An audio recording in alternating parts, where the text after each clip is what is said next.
Flosstube, it's Donna, Doodlebug Stitcher. Welcome to my channel. Today is Wednesday, January 30th. This is Flosstube number 26. I appreciate you coming by and visiting with me today. I do enjoy visiting with all of you, and if you're new to my channel, welcome. And if you're a frequent viewer, welcome back. I appreciate you being here.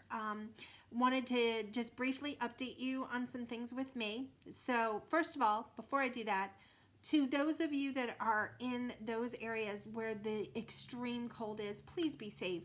Don't go outside unless you absolutely have to. I was watching the news this morning and it looks frigid, and they warned that even going outside and taking a deep breath of air is risky. So please be safe. Keep your pets indoors if at all possible.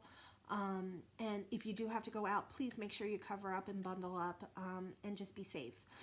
It is 23 degrees here. However, with the real feel is 13. And so anything below 50 degrees, I am freezing cold. So it's like the Arctic Circle to me right now, which I know is ridiculous because most of you who are in those cold areas and who deal with colds, like cold weather like this on a regular basis, are like, are you a wimp? And the answer is yes, I'm a wimp. So, hence the scarf, because I'm freezing cold. I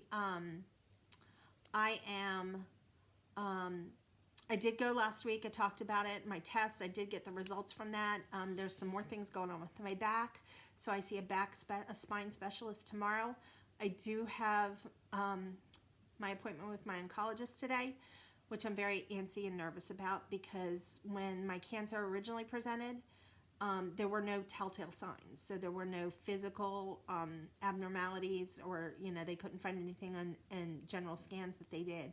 It was only by doing tests with my blood and doing biopsies that they were able to find the cancer cells. So that makes me nervous because they can't find anything that's wrong that's causing all this pain.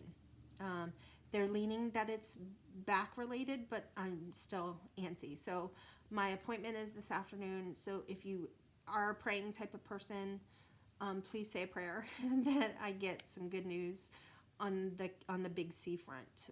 So if not, I can be a big girl and deal with whatever comes my way. But any prayers that you can send my way would be most appreciated.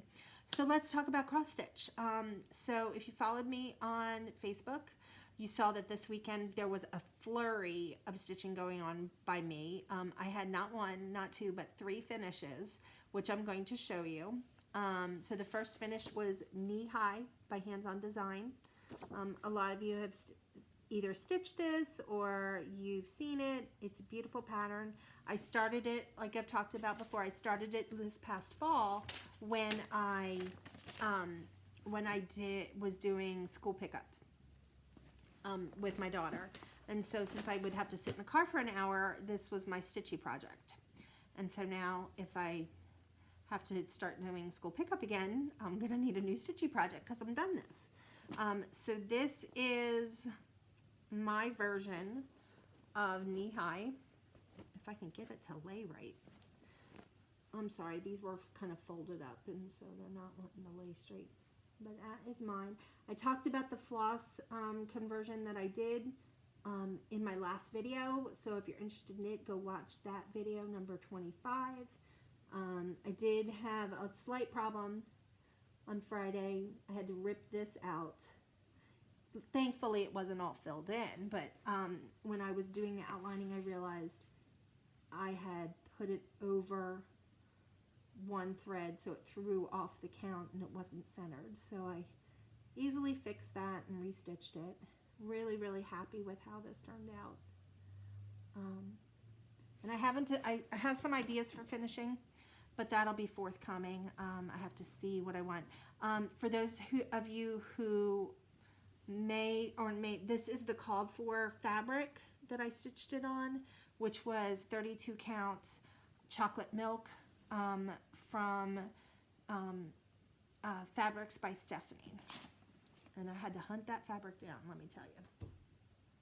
Next finish was the Humbug for my my guild project, and this is a pattern and chart by Janie Huddle Designs. She's based in Australia, and her website is currently under spring cleaning, so it's down, but if you email her, I'm sure she can get you the pattern, the freebie, if you're interested in it. I did make some changes because I wasn't confident in my rose hearts. I practiced them and I wasn't confident with how they looked, so I did make some changes.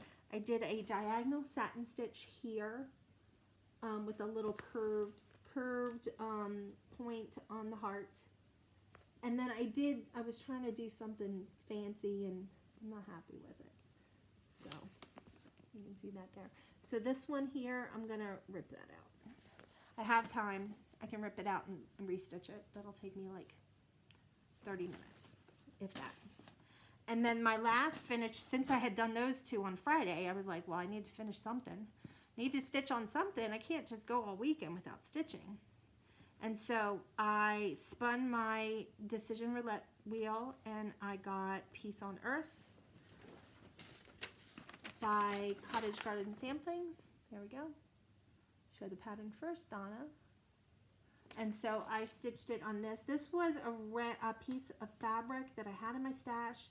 I can't tell you if it's 28 or 32 count. I think it's a 32. I'm not really sure. Don't even know the color name. But I'm really, really pleased on how this looks on this fabric. I truly believe that both this and the tan version look best on darker fabrics, because then the white really pops. You can really see it. I noticed that the tan version, the model for the tan version, because when you download this chart, you get two versions. You get this blue and then you get a tan version. And with the tan version, you don't really see the snowflakes at all. So I really think that this looks best on darker fabrics. Tell me in the comment below, because I'm having difficulty determining or getting in my mind if this is a Christmas design because of the Peace on Earth, or if you would consider this a winter design. Because I don't really have a lot of winter decor that I can put out after Christmas. I kind of transition from Christmas to Easter, or I don't really have a lot of Valentine's Day stuff either. So it goes winter to St. Patrick's Day. So if this could be considered winter and not Christmas overtly, then I might frame this to hang on the wall. But if it's Christmas, then I might finish it another way, because I have so many other pieces that I already hang on the wall. So leave your comment below. I'm curious to see what your thoughts are on it. And then next is whips. So since I finished that on Sunday, on Monday I continued work on Halloween Quaker by Lila's Studio, and the section that I worked on and that I'm working on is over here. So I will show you, because I still have this on the Q-snap, so pardon me. So I've gotten this medallion done and this partial motif, because this is the top, remember. So picture right there, and then this. And so I right now have to finish the hat, putting the golds in on the hat right here. And then I'm going to start on this large medallion over here. And then I have these to do. And then once I have that done, then I can move back over and do this section over here. And then work towards the bottom. So page 2 is almost completely done. The only thing I haven't stitched on page 2 of the chart is the bottom, or the tops of these letters here. So I will worry about that once I move down to do that. So I'm concentrating on this over here to finish up page 1, and then come over here and do page 3, and then we'll be able to do the half pages, which are 4, 5, and 6. So really happy with how that is going. I'll continue to work on that this week, so that'll be fun. I did get a piece of mail that I wanted to mention. This ended up being, I tried to buy this on Stash Unloading, but the seller gifted it to me. So sweet. So this is an original cardstock, copyright 1994 of Prairie Schooler Garden Samplers. And I wanted this chart mainly, well, I actually like all 3, honestly. All 3 are beautiful, but I was really drawn to this one with the sunflowers and the white birdhouse. So I'm super, super excited, and I really like this one too, because it has a bee skip and the basket of vegetables, or a basket of fruit. So I really like that one as well. And look at those pea pods. Could you not just die? Look at that. Look how cute that is. So I'm really excited about this. It is DMC, but I'm thinking that you could easily convert these to sampler threads. So super excited to receive that. And then lastly, before I leave you today, I wanted to show you just a couple of pieces. So I had bought this off of D-Stash. This is Gobble by Bent Creek. So I have a lot. I've already stitched the Love, and I've already stitched the Snow that are this type of sampler design from Bent Creek. So I'm trying to stitch the others as well. And the Gobble is not one that I had. And then lastly, I got, I had pre-ordered a bag from Nikkis Notables. She recently showed the winter sheep, or I think she called them woolen sheep, I'm not sure. But I've never had a bag from Nikki before, and I was really excited that I could get one.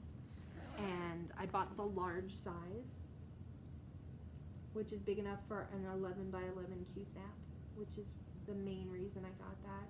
Because my other bags are smaller, so I can do an 8 by 11, I believe. I'm not sure, I can't remember. Anyway, they're much, if you look at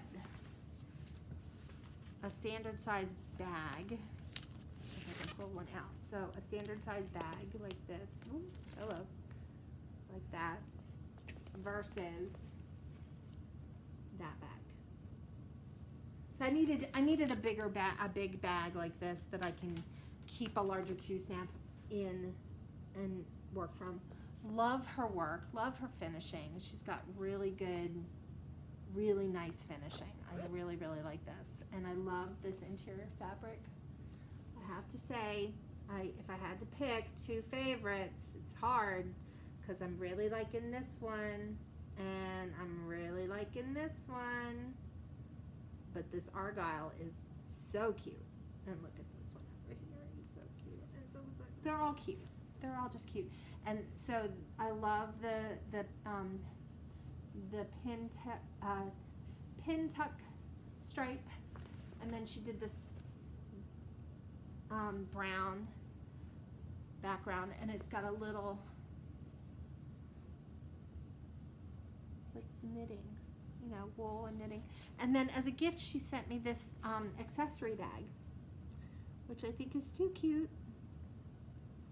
I really like this because the bag that I use now, I use this bag, and so when I'm looking for something like my needle threader, it always falls like underneath all the scissors and underneath my laying tool and everything. So it's like I have to constantly dig for it, whereas with this, it's got a clear, and so I could see exactly where it is. And this one has a really cute zipper pull as well. And I like her zipper pulls because they're detachable, so you can put them on. They're cute little mittens. So thank you, Nikki, for that. I appreciate it, and it was unexpected, so thank you. That is going to be it for me today.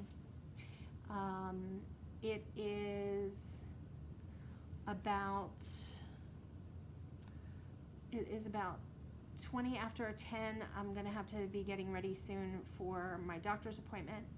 I will update you all, and if you don't already follow me on Facebook, or you can find me on Facebook as Donna Newman. You can find me on Instagram as Doodlebug Stitcher.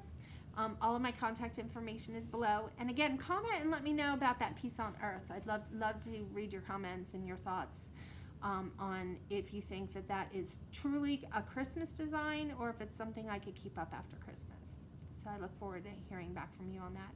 In the meantime, stay warm, stay safe, enjoy your stitchy time this week, and until next time, have a great time stitching and be kind to one another. Take care. Bye-bye.